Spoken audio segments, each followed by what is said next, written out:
So I had an idea. I've been sleeping on this a lot. And, I review where trends are going. I pay attention to what's going on in the minds of people and how it is evolving. I study history. I study a lot of other things. Uh, you know, our culture, the American culture, our political system, the education system is dominated by essentially nihilists with a Marxist leaning.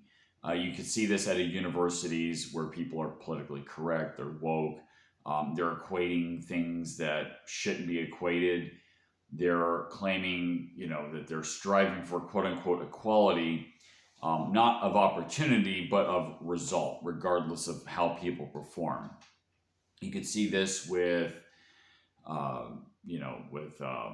diversity hires, etc. You see this in major corporations. You could see where our military is introducing concepts that have no business or place in the military. The purpose of the military is obviously to serve as a body of force to protect a country. And yet they're talking about woke practices in the military.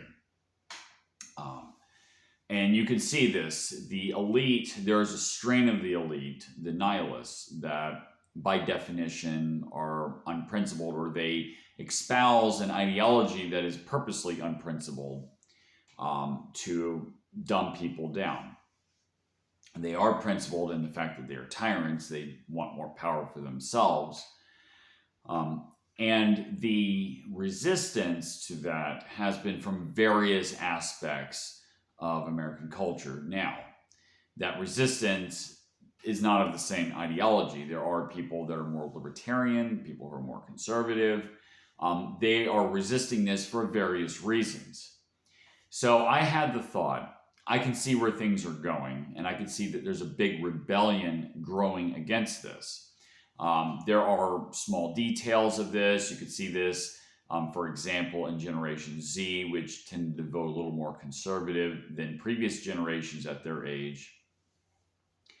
And I thought, where is this going? Well, there's going to be a mass rebellion against this disintegration, this nihilism, this Marxism. And what I see is a reemergence of sort of this medievalism. I can see it could be either a Christian fundamentalism, or it could be some other form of mysticism, similar to Christianity. In Europe, we could see it could very well be Islam. People may convert to Islam in Europe. In the United States, I can't predict what specific type of Christianity will take over, or will it maybe not even be Christianity, maybe it'll be some other form of mysticism. Even the left, they, espouse things like environmentalism, which in itself can turn into a religion. So I was thinking about this in broad philosophic terms and historical terms, and how ages progress over the course of hundreds of years. And, we've been in this nihilistic epoch for a while. It's been probably over 100 years. The nihilism actually started in the 19th century, and it's grown considerably through the 20th century and into the 21st century. And I think we're about at the end of it right now. It's starting to reach its logical conclusion, where it's prima facie absurd, with the political correctness that you see today.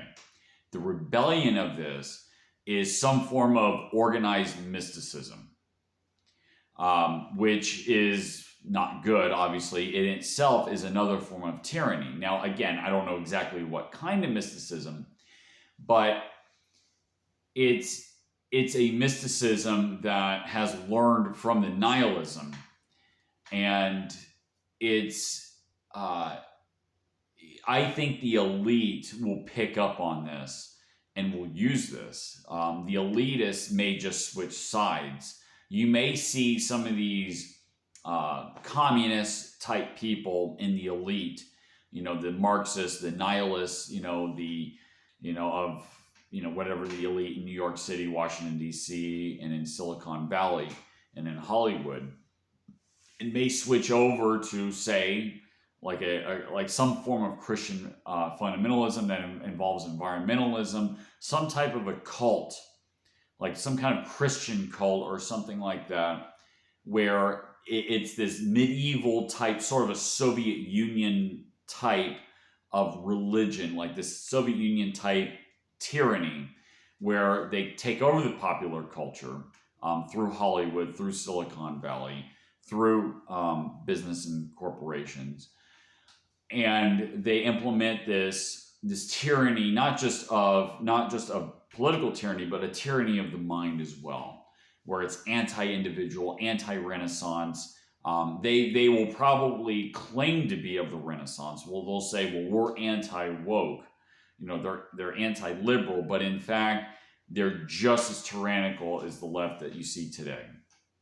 And they'll say, that, as good Christians, you have to sacrifice yourself, etc., just as an example. And again, you get this with environmentalism as well. And you can get this with any other cult, astrology, Islam. You can get this with Scientology. It doesn't matter what the belief is. The function of that is basically the same. It's Plato's philosophy. It's the abstract one that that shadows over the many. It's holding an abstraction above observation. It's an attack on observation. It's an attack on reason. It's an attack on individuality. It's an attack on humanity. But Christians don't see it that way, because they look at they see the abstraction, this abstraction, and that all the many, all the particulars emulate from this abstraction. So the rebellion against current tyranny that we see of the wokeness, unfortunately, doesn't look like freedom, individual freedom, although that is part of it. There is an aspect of individual freedom that is rebelling against the nihilists and the Marxists. The one that has some oomph to it is actually going to come from another form of collectivism. So I'm going to make more videos about this, because this is fascinating to me. I'm very much into philosophy and history and politics. But anyway, that's my thoughts on that.